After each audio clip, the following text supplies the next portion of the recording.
just fuck the WWE.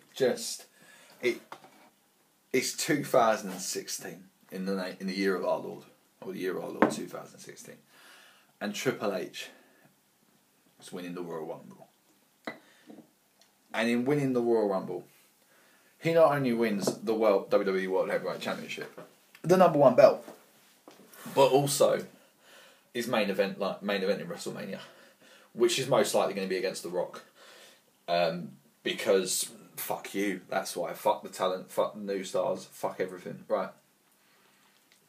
This is a review of the Royal Rumble. I really fucking enjoyed it up until the finish. I thought it was a great fucking Rumble. The last few Royal Rumbles have been pretty fucking shit. Not only because of the finish, but just sort of the overall feeling of the tone of it, the order of the wrestlers coming in, the way certain things happened, how people were eliminated, who they were eliminated by. It just seemed misplaced, and it just seemed very much, a regurgitation of what we'd seen before, and not really building any new stars. Case in point being, I think, I can't remember if it was last year's. The thing is, last 3 Royal Rumbles have just kind of merged into one. There was like one of them particularly where Big Show and Kane were doing a load of eliminations because we need to get them over at this day and age. But this one, it started really, really well, and I really fucking enjoyed it. I loved it until the finish. The finish, oh god, right.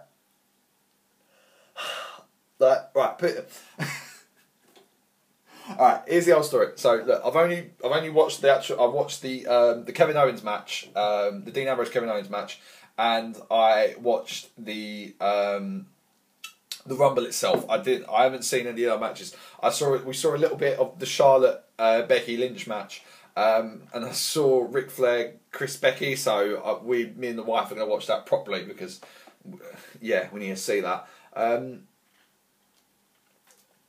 But we watched the Rumble, and overall I really enjoyed it. I thought it was kind of a very symbolic Royal Rumble. There were points of it where it felt like the changing of the guard. It felt like here are our new stars, and we're actually putting them over in the Rumble, which is good, and I think that's what the Rumble could effectively be used for. And there was a moment, there were a few moments in the ring where you had. I think the only big WWE names in the ring was Chris Jericho and, Cody Rhodes. The other guys were all fresh out of NXT, and also as well, what we'd call internet darlings, but, big on the worldwide scene in, CZW, Shikara, Ring of Honor, New Japan, TNA as well, with AJ Styles appearing there, which we'll talk about. But there was this real moment where I was watching it, and I said to my wife, I said, "This feels great. This is like a changing of the guard." There was all this new talent in the ring, and the fans were enjoying it. I thought, even like with the way they ordered the entrance, the tone I thought was well put out throughout until the end, and I lost all hope. But we'll get to that.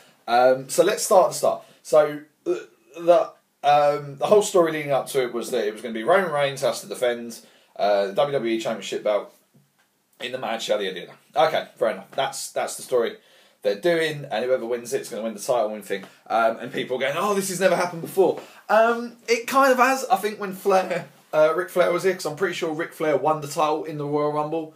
So yeah. But then people could go, "Well, no, that was the WWE Championship he won at the time." Yeah, but if you're having The Miz say in national television that he ran the WWE World Heavyweight Champion, and he didn't, it was the WWE Championship back then, and you're, aspiring the whole lineage of the titles going all the way back, then Flair won that belt. But that's a different point of lineage of belts and titles we can talk about some other time. So let's start with Rumble. So the first 2 entrances was Rusev and Reigns. Okay. Reigns gets Rusev out straight away. What did you expect that was going to happen, really? The next entrance was fucking shocking. And me and my wife, we actually held hands because AJ Styles walked in to the WWE. AJ Styles set foot into the ring that Vince built, the house that McMahon. AJ Styles walked into that ring in the Royal Rumble. And I'm going to say it, I'm not even going to lie, I got a little bit emotional. I got a bit, oh my God, I couldn't believe what I was seeing. Because for a good 4 or 5 years, me and the wife, we religiously watched TNA. I don't know why, actually I do know why. I was smoking a lot of weed back then, which is probably part of it. I mean, mainly as well, it was because we only had Freeview, so we could watch TNA quite comfortably because it was on Freeview, whereas WWE was only on Sky. So we watched TNA religiously, and yeah, AJ Styles was the guy there. It was the main guy there, and I always really enjoyed AJ Styles. And you know, there's something quite bittersweet about seeing him in the ring in the same way, kind of first seeing Sting set foot in the WWE ring. That I could do a whole different talk about that, but seeing AJ Styles in the WWE ring is quite strange. And you could, you know, AJ walked down to the ring, he was soaking it in, and it was quite a moment. Oh, sorry, the iPad's just gone for another. It was quite a moment to see. It was very. I got a bit emotional because I'd seen him for so long and watched him wrestle for years, and never thought you'd see him in Vince's ring, because you know he was TNA. This guy was Impact through and through. He led TNA. You know, it was always AJ Styles versus John Cena, which hey, we might actually get to see now. So seeing him in that ring was really strange, and as well, it was something to take note to. We took a lot of. I definitely paid more attention to what was going on with AJ, because it was like, how are they going to put him over, and how are the fans going to react to this? The fans reacted, going nuts. They were all chanting his name. Now this Rumble was in. Sorry, excuse me. I just ate a whole bucket of courtesy. This Rumble was in Florida.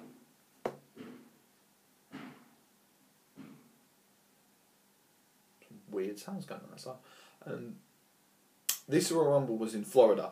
Okay, so fair enough, you're in NXT town, but it's not like this was in Chicago or Philadelphia. You're not dealing with necessarily a smart mark crowd, as it were. But they were all chanting for AJ Styles. Everyone was happy to see him, and if anything, you know, if that doesn't send a fucking message to, you know, the WWE members at the back that there are other organisations and there are other stars out there, and people do know their names and their wrestling names. So you don't have to change everyone when they came in, you know, let them have their names, as it were. And I thought he wrestled really well. He was going to. I thought he sold for a lot of the guys really well. And I think he got over. I think AJ was one of the best things in it. But back to what happened. So the next entrant we had was Tyler Breeze, who is my wife's one of my wife's favourite wrestlers, and it was great to see Tyler there. It was great to see Tyler in it. He wasn't in it long, but he's like the kind of, you know, he's a young rookie coming up from NXT. You didn't expect him to see him in there too much, but it was just cool to kind of see him in there, and it kind of makes sense. So he got eliminated. He got eliminated next, and he got done by it was AJ Styles and Roman Reigns who threw his ass out. Next up, we had coming out. We had Curtis Axel and the whole Outcast Brotherhood or Outcast Social Outcast or whatever came out with him. They kind of went on and done their thing a bit, and then I think Axel got thrown out. Yeah, and then Axel got thrown out by AJ Styles as well, which I was quite shocked by. I mean, when I saw AJ eliminate Curtis Axel, I kind of thought at that point, right, AJ's going to be here for a while, and something's going to they're going to build this up, you know. You get him throw out someone who's literally just come out quite early, you could do something for it, and so they did. And I think they've done some quite good things with him. Next up, in terms of the entrance, we had Kane come out, and it was the old Demon Kane and whatnot. And to a certain extent, I did roll my eyes because I'm like, oh, for fuck's sake, here comes Kane But I can deal with Demon Kane better than I can deal with Corporate Kane, and especially in sort of a wrestling match environment. But he was all right, yeah. Done the job, done what needed to do. And that's fine. So, I mean, if you look at kind of this entrant order we had at the start, you had, Rusev and again, Reigns starting it. Yeah, okay. And then you got the Shocker with AJ Styles, a rookie in Tyler Breeze, a kind of, a sort of mid-card kind of guy with Curtis Axel, and then you got an old veteran coming in, you got Kane coming in. So it was kind of a nice mixture in terms of the tone. Who did we have come in next? Okay, that went for a while. Yeah, because then all of a sudden, there was a lot of fucking guys ended up getting in the ring. So next what we had coming in is we had Goldust come in, then we had Ryback, then we had Kofi Kingston, and we had Titus O'Neil. And we had all these guys in the ring, and I hadn't seen that many people in the Rumble for a while. It had seemed like, with some of the Rumbles in the last few years, you never got a lot of guys actually in the ring. There was a lot of 2s and 3s and 4s, maybe a little bunch of sort of 7, 8s, but not for a long amount of time. So, yeah, all of a sudden we had a load of guys in the ring. Titus O'Neil was fucking massive. Like, I didn't realise how fucking big he is until I saw him in a ring with all the other people, and he done really well. I actually thought Titus done quite good, and he eliminated Goldust as well, which was quite cool. And it was nice to kind of see how it was nice to kind of see, okay, look, you've got Goldust, and one of the old guard, a veteran. People know who he is. People love Goldust and whatnot. Goldust isn't going to be winning fucking the championship. He's not. But it's good to see him in there. And I think it kind of makes sense having someone like Titus O'Neil eliminate him. Because it kind of gives Titus O'Neil a bit... It gets him over. Wow, he eliminated Goldust, Fucking hell, he eliminated Rhodes. That's an achievement. That's something, you should... you could be proud of. And booking like that, I really quite enjoy it. Because it gets the guys over. Now, not that Titus O'Neil isn't a young guy. He's been in it for a few years. But... you're right, yeah, he's won tag team championships with the Primetime Players, but they haven't really done too much with him. They kind of want... I mean, there was that whole thing, was it last year or the year before, where he was supposed to be the shortest time in the ring, but he ended up fucking that up. But it just kind of seemed like they didn't know what to do with him, and he was just kind of there in the mid-card. And there were points where I, kind of felt like they were putting them over in the right way. Sometimes with the Primetime Players, I think with the booking, they put him quite well over. Not to sidetrack too much more, but it was like when the Dudleys came back, and I think they smashed up New Day, and the Primetime Players were on commentary, and the Dudleys come up and they're going like, do you know, we're the Dudley Boys. And you got the Primetime Players going, we're the Primetime Players. I like things like that, because it kind of... It gets the Primetime Players over, because it's like the Dudley Boys are acknowledging, we know who you are, do you know who we are? I really kind of like that. And I kind of felt that way throughout this whole kind of Rumble. It was... They got the guys over well. I think they got a lot of people over really well. And the wrestling was really fucking good in it throughout. So the next elimination we had after... where was we? It was Goldust. Right, then what we had is, we had the bit of comedy thing with R-Truth. Where R-Truth comes out, pulls out the ladder, gets the ladder, everyone's looking, what the fuck's he doing? Climbs to the top, and he goes like that.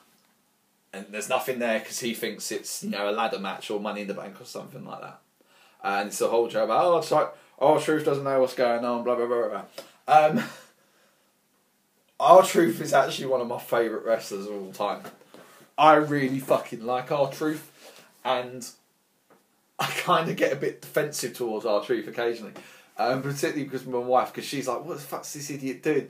Because as far as I'm concerned with R-Truth, R-Truth is a former NWA World Heavyweight Champion.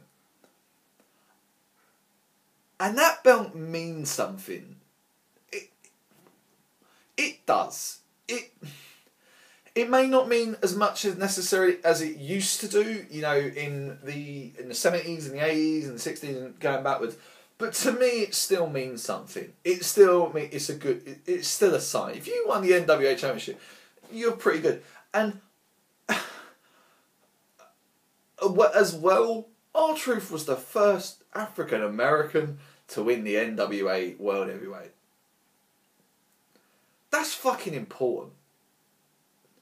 R-Truth's an important wrestler. And he's a great wrestler. And he cuts a great promo.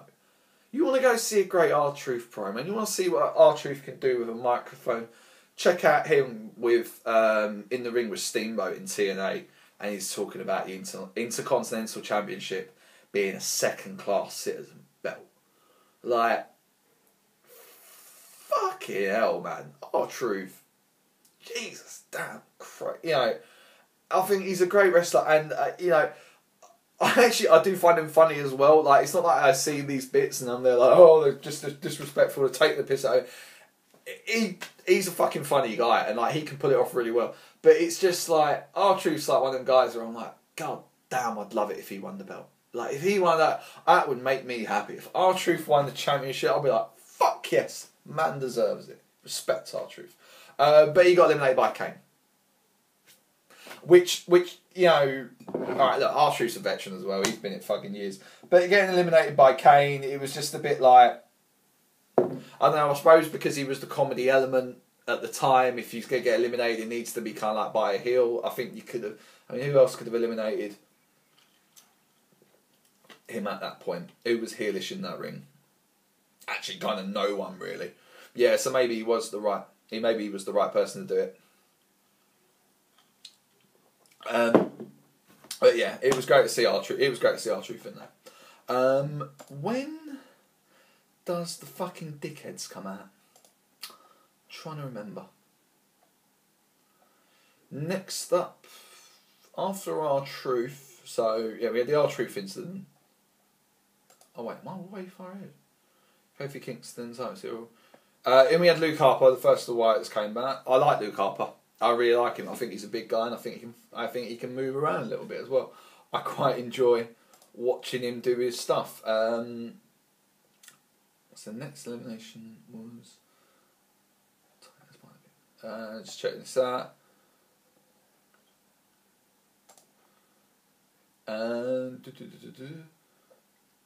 Luke Harper. Right, it was at this point. Yeah, it was at this point when bullshit began. Okay.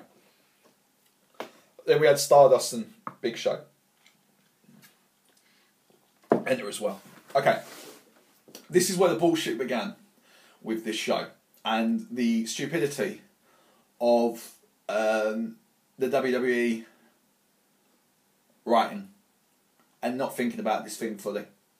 So what happens is, McMahon comes out and he's got with him Del Rio, Rusev and